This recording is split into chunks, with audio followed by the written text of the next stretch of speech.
Yeah. Okay. What color? Blue, probably. All right. This section, I think should be pretty quick because a lot of the time this is in the calculator section. So it's just about setting up an integral and then putting that into your calculator, unless they hand pick the function that like specifically so that it could be done by hand. But a lot of times they can't be done by hand. But here's the idea for this section is that you're trying to find out not the area under a curve, but the like how long is this curve right here? So if you were to stretch it out and measure it, how long would it be? Which is a harder problem than it seems. Just because curves can be like, if it's a perfect circle, then we kind of know how to find that, or if it's a straight line, then we kind of know how to find that, or like for sure we know how to find that. But something like this, like that's a parabola that's curving a different amount everywhere. It's hard to find how much, like how long that curve is. But the idea is very similar to an integral, except again, now we're not finding the area under a curve, but we're finding the length of the curve. So instead of splitting this up into a bunch of little rectangles, you still split it up into a bunch of little tiny sections, but you basically say, if I zoom in far enough, this is almost going to be straight.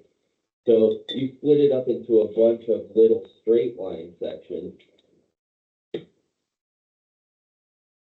Let me see if I can do a good job. That straight line, and that straight line. And obviously, you'd get a better approximation. This was only a split up of 1, 2, 3 different split straight lines, but how would you make it a better approximation even? Infinite amount. Yeah, just like more and more and more and more and more, and see what happens as you go to an infinite amount of little straight lines. Yeah, and that will give you the length of this curve. Okay, and then if you didn't catch on, like, of course, this is helpful because this straight line distance is very easy to compute. You were doing it in 8th grade or something in algebra 1, or if you didn't, then it's algebra 2, or if you didn't, then here's the formula that this is called the distance formula. It's basically the Pythagorean theorem on that line right here. And if you take this distance squared plus this distance squared, that should give you that distance squared. Have you seen, now that I teach the new curriculum, I know for a fact we don't see this in algebra 1, but have you ever seen this distance formula? Oh, okay, people are saying it. Cool. Okay, well then there it is. This is the distance formula. You take x2 minus x1 squared plus y2 minus y1 squared. This is the squared plus that. Cool. Okay, and then how does this relate to calculus? It's because you're taking all these, making them really, really infinitely small, and adding all those together. That should sound a lot like you're integrating a bunch of these. And if you're interested in where this formula that's about to come, well, here, let me say this first. You're interested in just how do I do these problems and that's it, then there it is. That's all you need to know. Here's a formula. And try to memorize that and keep it in your brain till May. But if you're like me, you might not remember that in May. You would rather see where that formula came from. So here it is, the summary, a very quick little explanation. If you take any one of these little straight lines, then again, we just agreed that this would be the distance, like the length of that line. Then watch this neat little trick. Well, first of all, what they do here, well, let me explain a couple things. First, the sigma, remember, that just means like add up a bunch of these, and the limit to infinity means make them really, really tiny, as in get an infinite number of straight line distances. So this part you can, for right now, ignore, just to remember that this just means add up an infinite amount of straight lines. But what's going on inside the sum is first they just called this a delta x and a delta y, as in this little distance, I'm just going to call it delta x. Oh, I forgot people in the video can't see what I'm pointing at. This little distance is turning into delta x. This little distance is turning into delta y. They just relabeled it. Then look at this cool trick, which we typed wrong on here, but watch this. If you divide everything by this delta x squared, divide this by delta x squared, divide the y by delta x squared, which that we typed up right. Then a cool thing happens. So first, let me say, divide everything by delta x squared, but now you change the whole problem, so you have to counteract that by also multiplying by delta x squared. So divide and multiply. Basically, you're multiplying by this.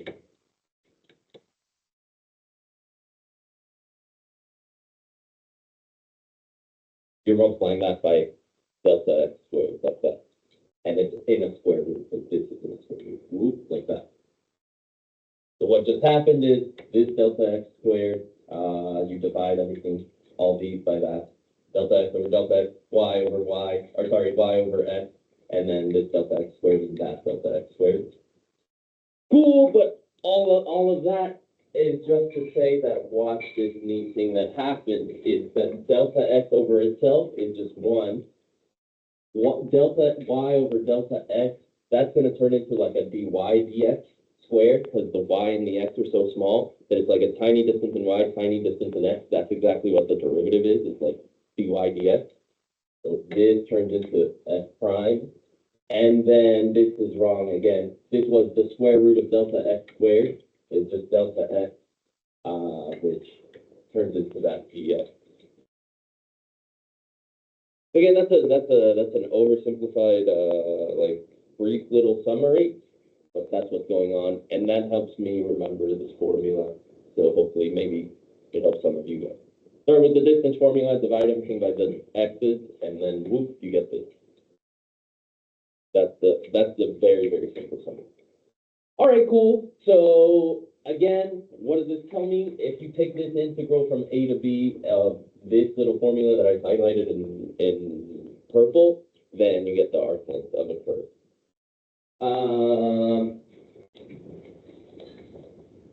Okay, and the way you're actually asked about these is usually just like, here's the graph, what's the length of it, and you just have to use that little formula.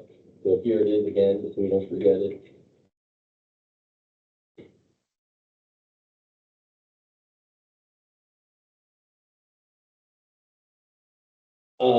There it is, and so your job is just find the derivative of this, put that in there, and then like I said, unless they handpick these functions to be able to be done by hand in the integral, then usually they're possible to do by hand. So anytime I've seen these on an AP test, they've been like on the calculator section. So these should be hopefully 3 points if you can just remember the formula. So watch this first. Let's get the derivative of that. Phi prime equals, actually, here's a good chance you haven't done derivatives in the longest. So see if you can get this derivative.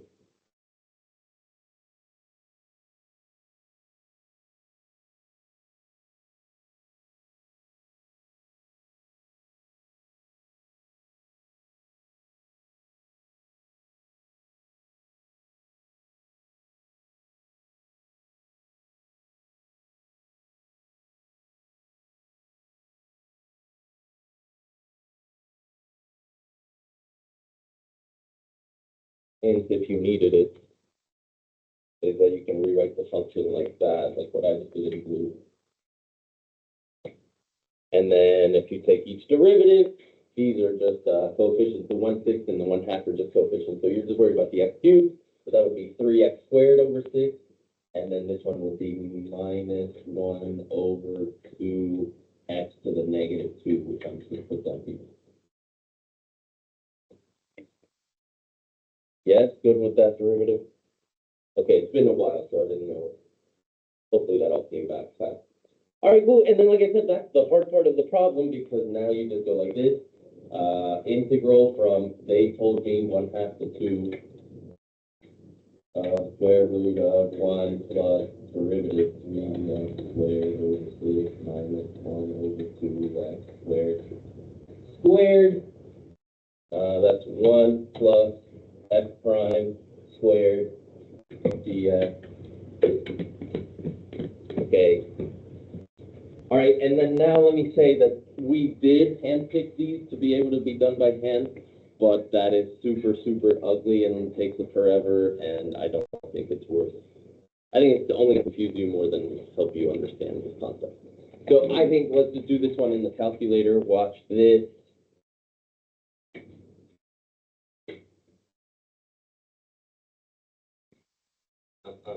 Integral from 1/2 to 2 square root of 1 plus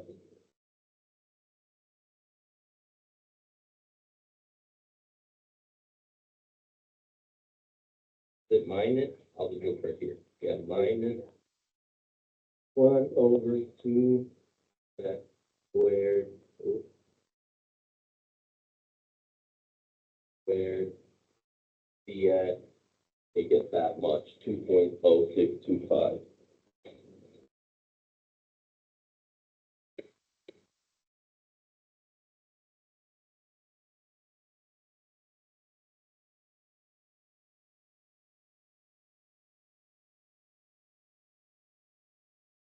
Nice. Cool. All right, the next one is the same thing. It's only that the y, it's not, it's given in like an implicit relation, but you can solve for the y and treat it like the same as the other one. So maybe you guys try this one.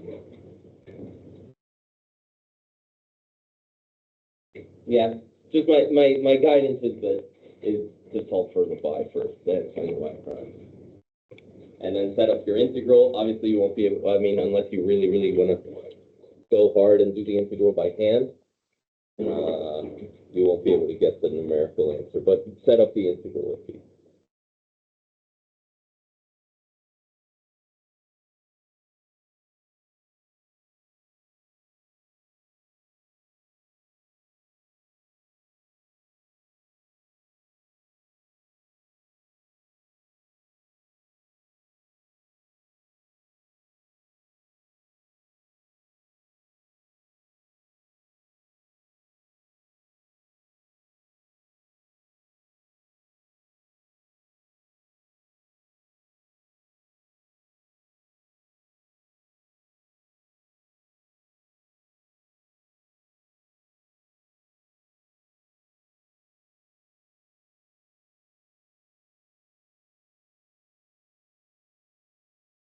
Okay.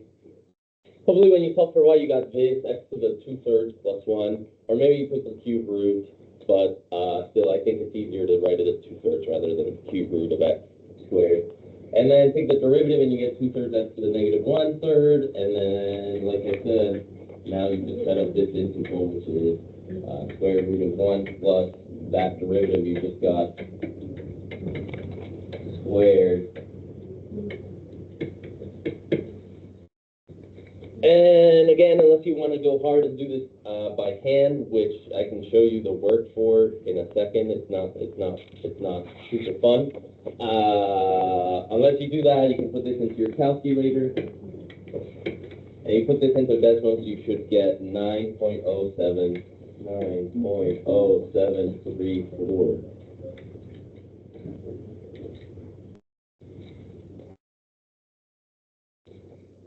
Okay, just to show you, in case you were interested, people on the video won't be able to see this, but people here can see that I did try to do this by hand just to see if it was worth your time, and I decided it wasn't. The work kind of looks like this, where you start with the formula, you square this, so you get 4/9 x to the negative 2/3. Then you get a common denominator. You combine all these, you take the square root of the bottom, you do some u substitution, you rewrite it, you come back to this, you plug in A, you plug in B. It's like, it's more than it's worth. It's like not, I don't know if it's worth the time. It's a good exercise to see if you're like sweet at integration. But outside of that, I don't know that it helps you learn the material better, so. All right, and then the last one,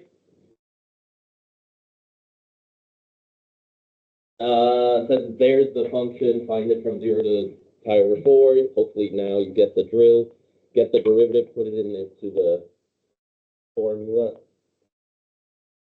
And then if this one is actually kind of fun to do by hand, but you need to know a trick, so I doubt you'd be able to get it.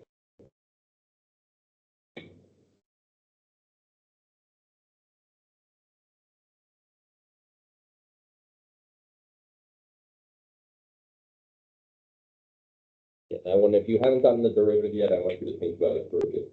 So I don't want to put it up there.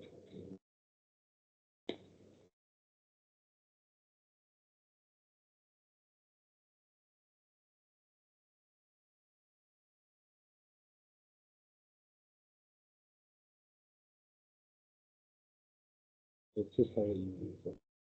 Yeah. Yeah, I think that's all.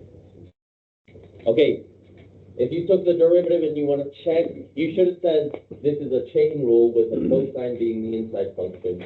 So the derivative of the outer function is 1 over normally x, but in this case, our inside function is cosine.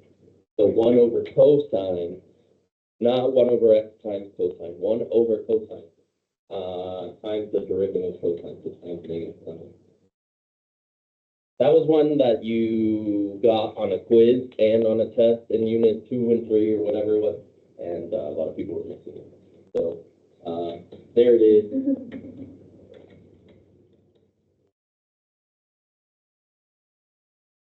If you want to write it nicer, there's that a little bit simplified. And if you want to write it even nicer, do you know what I'm about to say? What? Oh. Yeah, you could write this as negative tangent. Kind of neat. Cool. Okay, and then did you have to do that? No, but it's nice. It's like satisfying to see this ugliness turned to that nicely. But again, this problem is no different than the other one. You put this into your little formula, negative tangent of x, all squared. And, okay, if you just want the answer, and you put this into decimals, you would get 0.8813.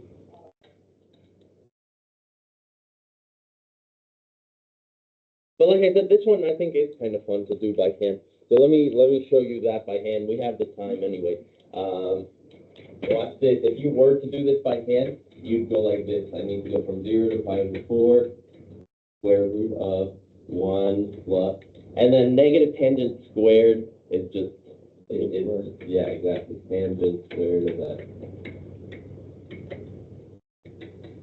And then as written, I don't know the antiderivative of that. But let me see how much pre-calculus you remember. Does this look like something from pre-calculus? You might not remember. Like this squared. Yeah. Well, it's one of the Pythagorean identities, like sine squared plus cosine squared equals 1. If you mess with that identity, you come up with this one, that 1 plus tangent squared is secant squared.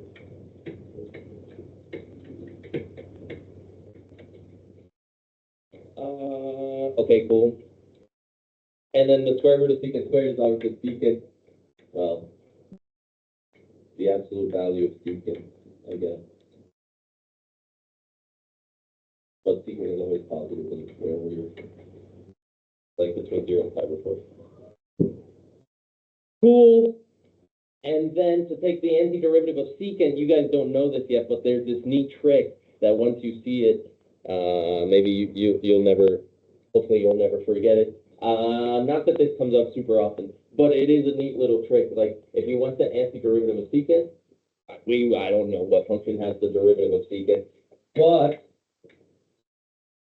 I've seen the trick, so I know that if you do the following, take secant of x, and then multiply on top and bottom by secant plus tangent.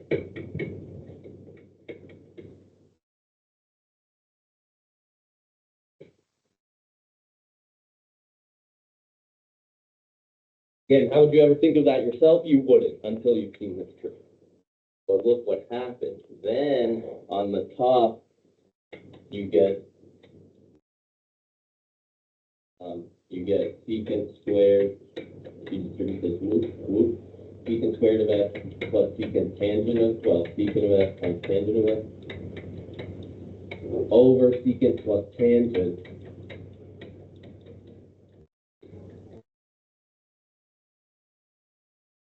And then how does that help you? That just looks more complicated. Well, before I say, does anybody see it without any hints? I would be impressed if you did.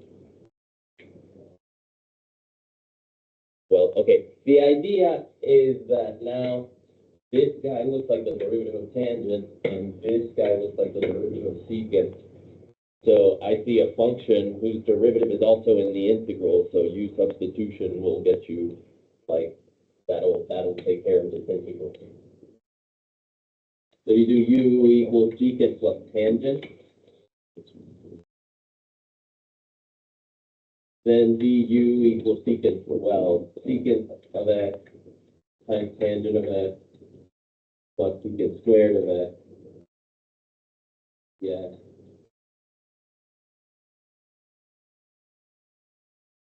I don't know if I lost you, but I just make u be the bottom, then du is the top. And if you, well, let's just do it the way I've been teaching you. If you solve for dx, that'll get 1 over secant times tangent plus secant squared du equals dx. And then now maybe, hopefully you'll allow me to skip a step where maybe you see that this is going to cancel out the top of that.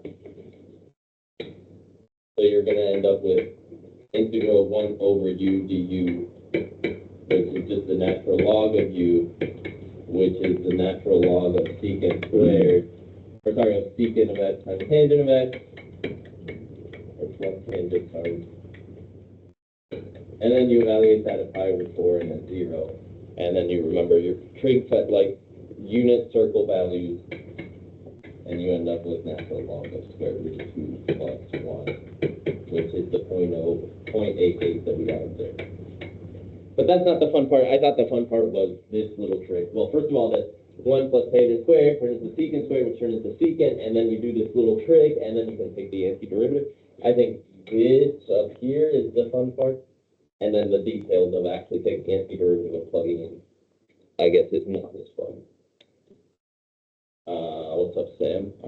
So like earlier, the natural log of cosine, like the derivative of natural log of cosine x is just negative tan, so then isn't the natural log of sine x secant x? It's like you just kind of flip like this and it getting flipped, then you're good. But wouldn't that be cotangent? Probably. It would be. That's the Oh wait, yeah, it is. log of sine. Yeah, it would be 1 over sine times cosine, so cotangent. Yeah. Well, yeah, I bet it's really simple. Yeah. Nice. That's a good question. Yes? You get Desmos on the test. Yeah. The question was, do you get Desmos on the test? And you do. Like on the calculator section, it'll be integrated into your computer. Yeah, that's new. Like that just happened last year. But all right, that's it from me, you guys. You have 15 extra minutes to hang out.